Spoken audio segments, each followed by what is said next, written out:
ओ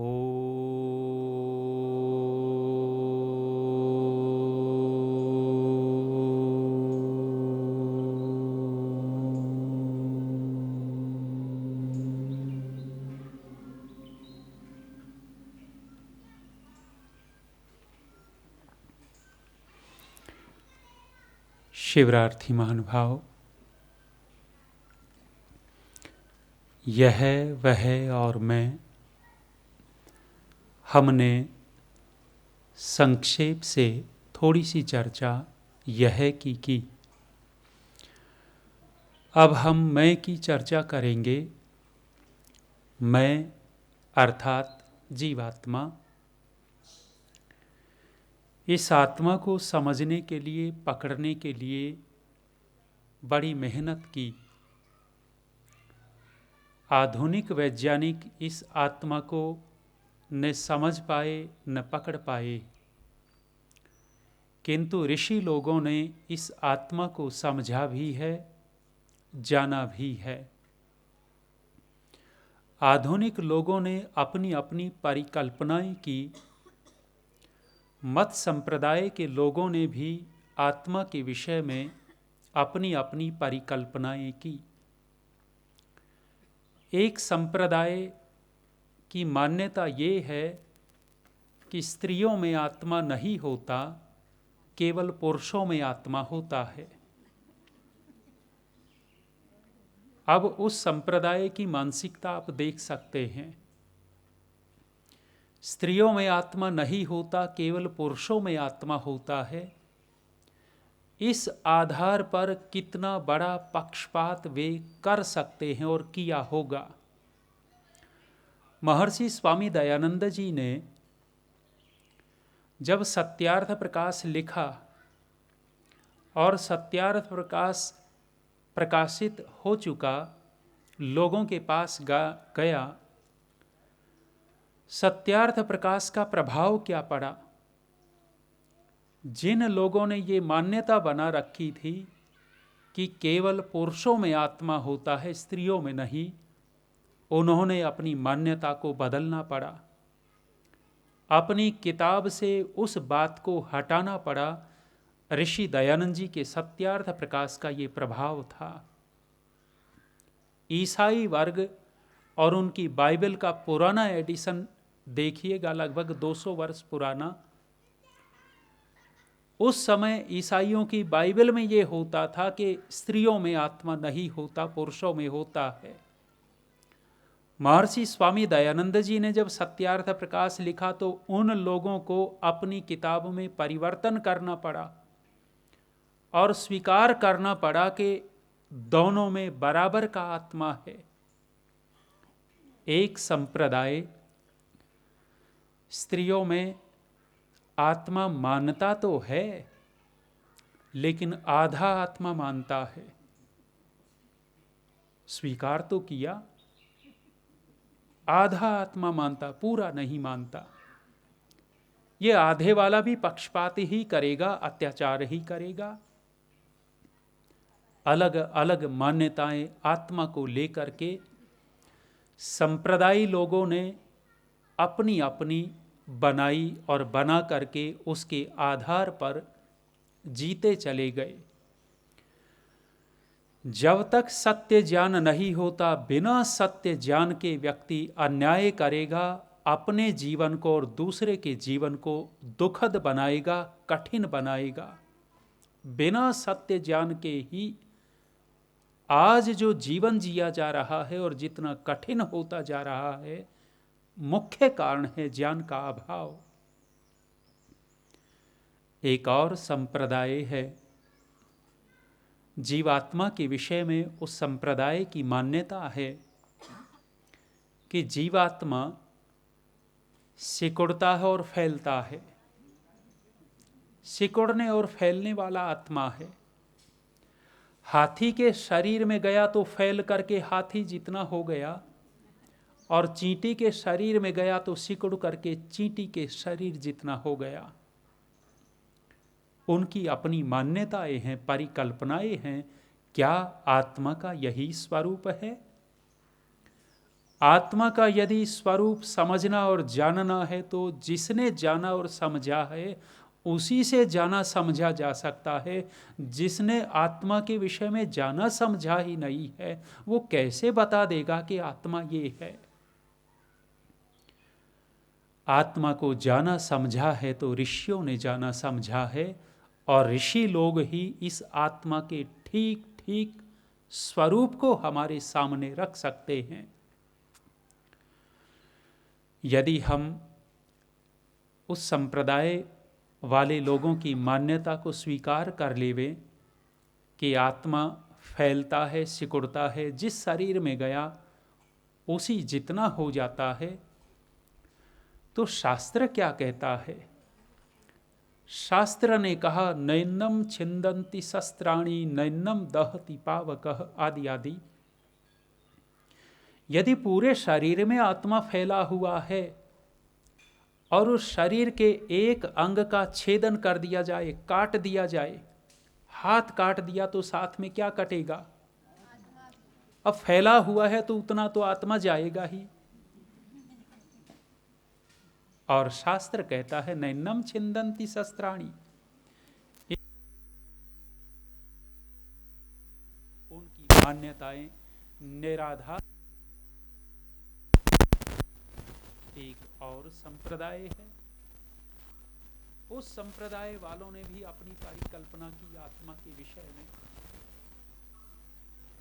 और आत्मा के विषय में परिकल्पना करते हुए उन्होंने शरीर के अंदर आत्मा का स्थान देखा, और शरीर में आत्मा का स्थान उन्होंने निर्धारित कर दिया, लोगों को बता दिया और बता रहे हैं कि आत्मा शरीर के अंदर यहाँ पर रहता है, दोनों भवों के बीच, यहाँ माताएं बिंदी टीका लगाती वहाँ। क्या वास्तव में आत्मा का निवास स्थान ये है? परीक्षण करके देखते हैं। शास्त्र को अभी एक और रखते हैं, व्यवहार को लेकर के देखते हैं कि आत्मा है कहाँ। ये छोटे छोटे बच्चे भी शिविर में भाग ले रहे हैं और बड़े बड़े भी भाग ले रहे हैं। जब हम चाहे छोटे हों चाहे बड़े हों, मैं का प्रयोग करते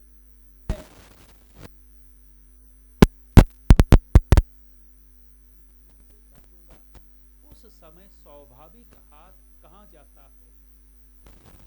किसी ने कहा कि मेरे से टकराओ, मैं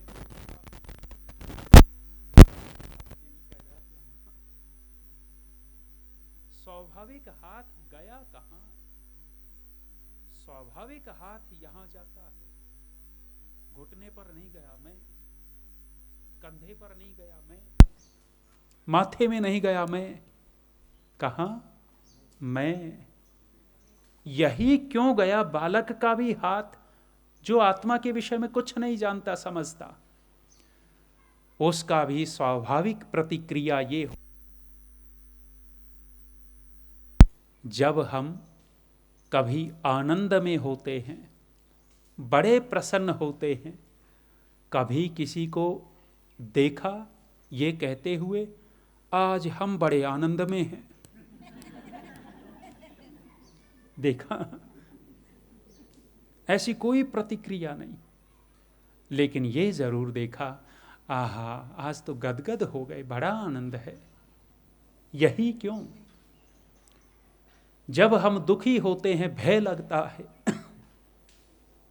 धक्क से होती है। भय की अनुभूति कहाँ होती है?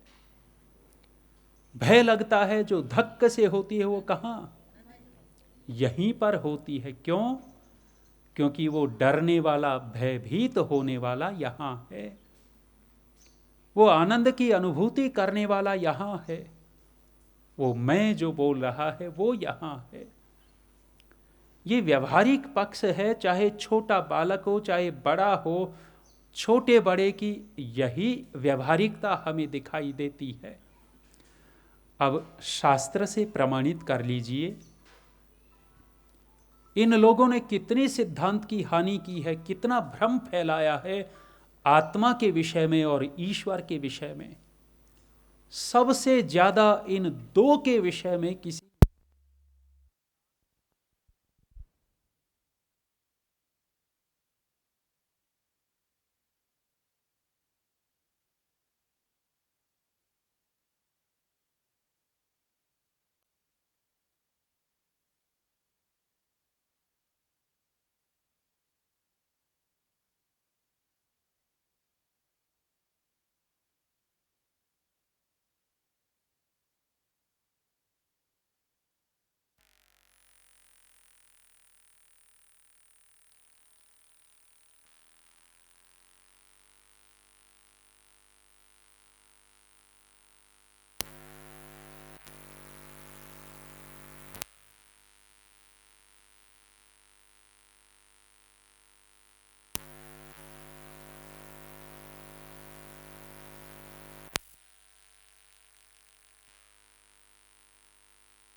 और जानने का प्रयत्न करते रहे, आज भी प्रयत्न है। कहते हैं कि उन्होंने जानने के लिए शास्त्र नहीं पढ़े, ऋषियों के अनुभव को नहीं जाना, लेकिन स्वयं अनुभव करना चाहते थे कि है क्या ये आत्मा, है क्या चीज। कहते हैं कि कोई व्यक्ति मरने वाला था, उस मरने वाले व्यक्ति को लेकर के उसके शरीर का वजन तोल लिया। वजन तोलने के बाद नोट किया और कुछ समय बाद व्यक्ति मर गया, फिर से उसके शरीर का भार तोला गया तो कहते हैं लगभग 21-22 ग्राम वजन उसके अंदर कम मिला। जब ये इतना वजन कम मिला तो उन्होंने एक घोषणा कर दी कि जो भी कुछ इस शरीर में था, जिसको आत्मा कहते हो, उस आत्मा का भार लगभग 21-22 ग्राम था। क्या आत्मा में भार हो सकता है? और भार भी 21-22 ग्राम? यदि 1 ग्राम वजन एक ओर रखा जाए और दूसरी ओर चींटियां चढ़ा दी जाएं, 1 ग्राम में कितनी चींटियां आ जाएंगी? प्रत्येक चींटी में एक एक आत्मा, और 22 ग्राम में तो हजारों हजारों चींटियां आ जाएंगी, और एक एक चींटी में आत्मा। पता लगा उनकी बात भी निरर्थक सिद्ध हुई।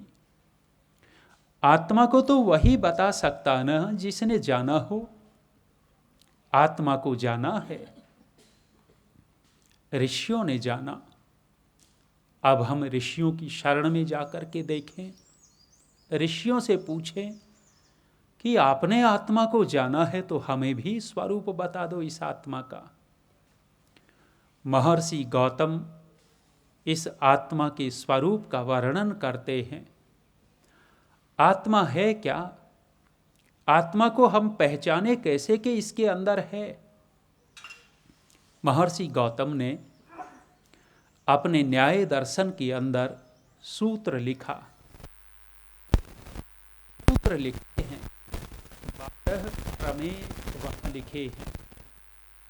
ये भाई बैठे हैं, ये दर्शनों ज़्यादा पढ़ते हैं, ये जल्दी समझते हैं। जिसको हम जानना चाहते हैं, वह वस्तु जिसको हम जानना चाहते हैं, तो 12 प्रमेय वहां लिखे हैं। उन 12 प्रमेयों में एक आत्मा लिखा है कि आत्मा को जानो। आत्मा को जानो तो उन्होंने आत्मा के जानने के लक्षण लिखे। इच्छा, द्वेष, प्रयत्न, सुख, दुख, ज्ञानानि आत्मनो लिंगम। 6 चिन्ह आत्मा को पहचानने के लिए वहां दिए। 6 लक्षणों में से सबसे पहला लक्षण लिखा है इच्छा। जिसमें इच्छा करने का सामर्थ्य है वह आत्मा है।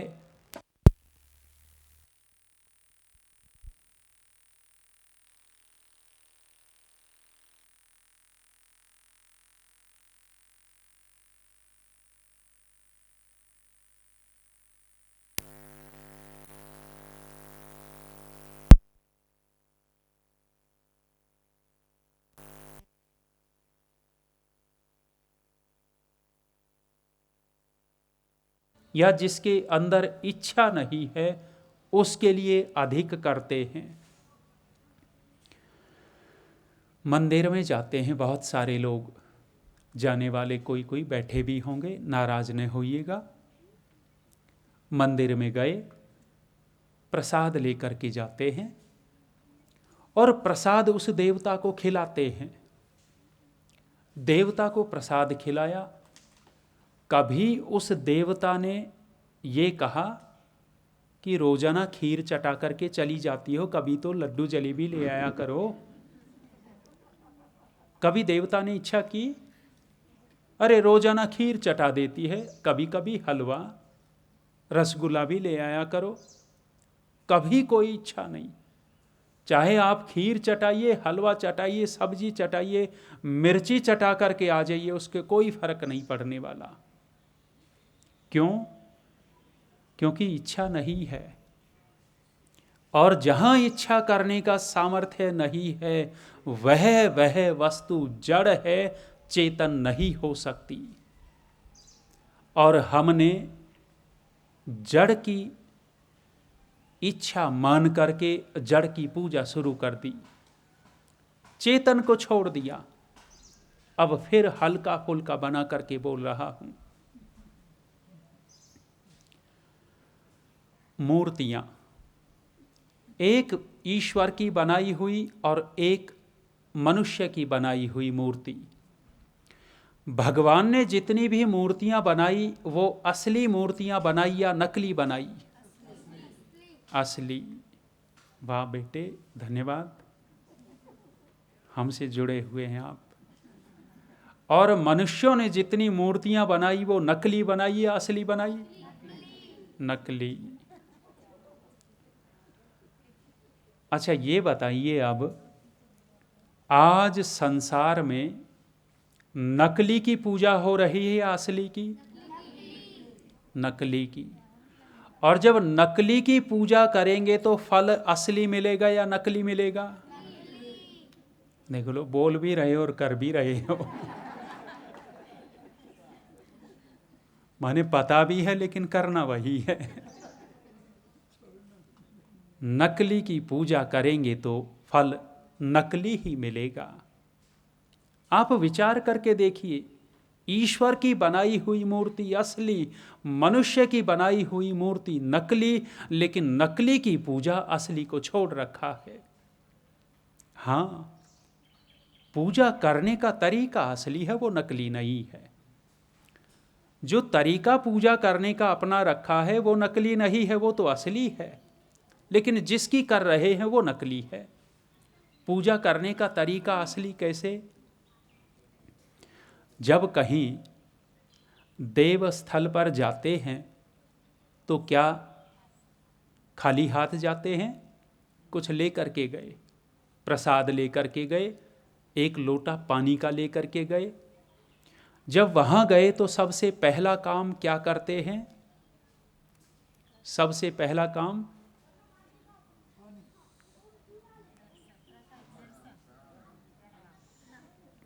हाथ जोड़ते हैं। अच्छा, ये काम नकली है या असली है? काम तो असली है। हाथ जोड़े, प्रणाम किया, कई सारे लोग उसके पैर छू लेते हैं, कई सारे दबाते भी हैं।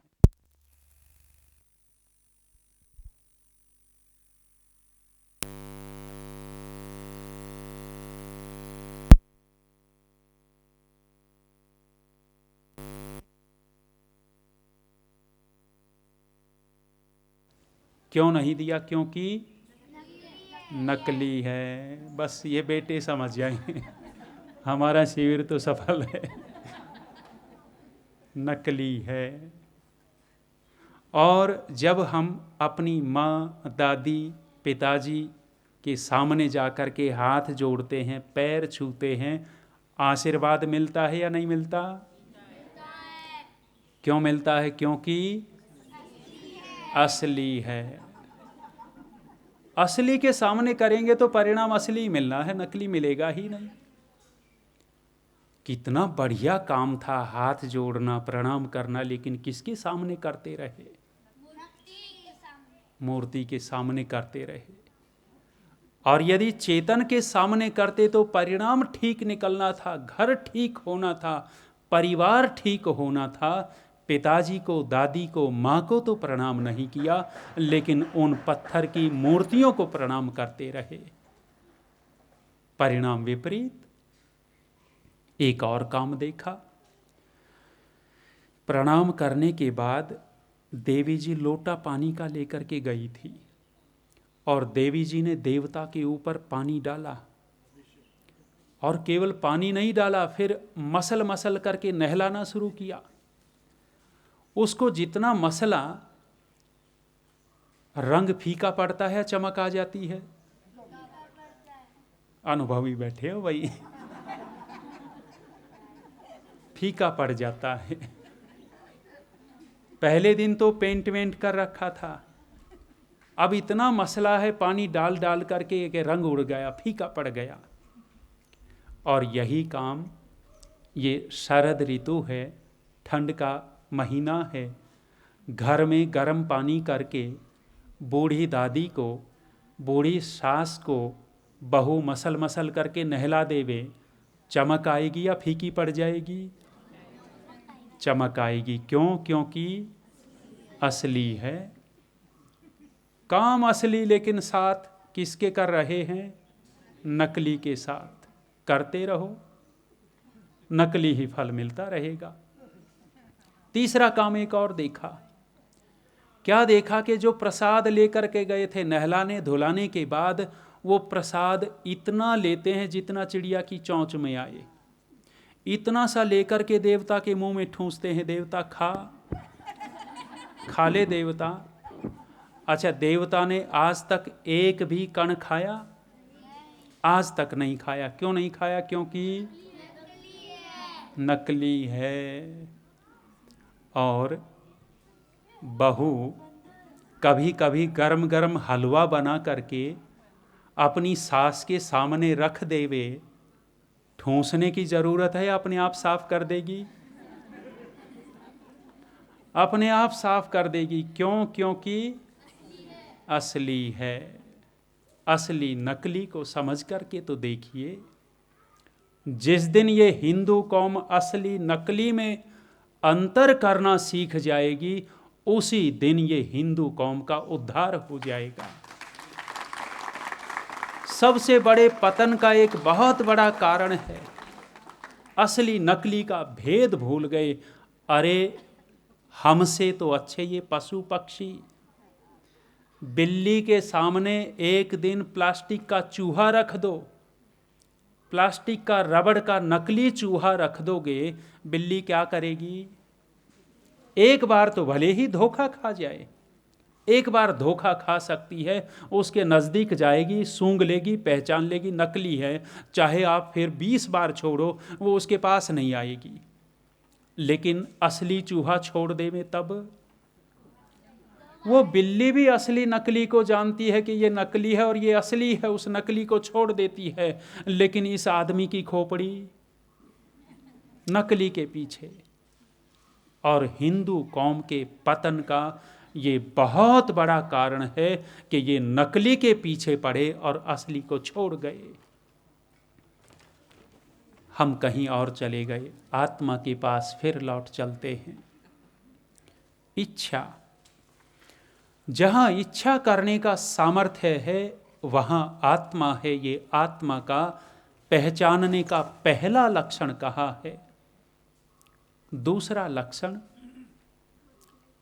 द्वेष, इच्छा द्वेष। द्वेष का तात्पर्य जो हम लोक में द्वेष करते हैं एक दूसरे से, वह तात्पर्य नहीं है। द्वेष का तात्पर्य है दुख से, हानि से अलग रहने का स्वभाव। जहां जहां हमें दुख दिखाई देता है, जहां जहां हमें हानि दिखाई देती है, उसके प्रति प्रवृत्ति न होना, इसका नाम द्वेष है। द्वेष हम एक दूसरे की हानि की सोचते हैं, वह द्वेष नहीं। द्वेष तो आत्मा का स्वाभाविक गुण है, अर्थात दुख से और हानि से बचना ये द्वेष है। और जिसके अंदर ये सामर्थ्य हो, दुख को न चाहना, हानि को न चाहना, जिसके अंदर हो, वह आत्मा है। आत्मा का ये दूसरा लक्षण है। क्या इन पत्थरों में, पत्थरों की मूर्तियों में, कागजों की मूर्तियों में ये लक्षण घटता दिखाई देता है? उनके पास आग जला लो, जलती हुई आग के पास से उठ करके भाग जाते हैं क्या वे? वहीं के वहीं बैठे रहते हैं। ठंडी है, ठंडी में बर्फ पास में रख दी और शीतलता हो गई, क्या वे उठ करके कहीं भागते हैं? नहीं भागते। पता लगा जिसके अंदर दुख से और हानि से बचने का सामर्थ्य है, ये आत्मा का दूसरा लक्षण। तीसरा लक्षण प्रयत्न। प्रयत्न का तात्पर्य है गतिविधि जहां दिखाई दे रही हो, वृद्धि दिखाई दे रही हो, वहां आत्मा है। ये पेड़ पौधे, क्या इनमें आत्मा मानते हैं? हम नहीं मानते। किंतु बहुत सारा वर्ग ऐसा है जो इन वृक्षों में आत्मा नहीं मानता। आर्य समाज में भी एक बहुत बड़ा वर्ग है जो इनमें आत्मा नहीं मानता। उत्तर प्रदेश के मेरठ, मुजफ्फरनगर, सहारनपुर, बड़ौत, बागपत का एरिया आर्य समाज का बहुत बड़ा एरिया है। वहाँ दो दल हैं। आर्य समाज का एक पक्ष ये है कि वृक्षों में आत्मा नहीं होता, एक पक्ष है कि आत्मा होता है। ये बात आर्य समाज के अंदर आ कहाँ से गई? जब ऋषि कहते हैं कि आत्मा है और वैज्ञानिक कहते हैं कि वृक्षों में आत्मा है, फिर भी आर्य समाज के कुछ लोग नहीं मानते। क्यों नहीं मानते? आचार्य शंकर हुए,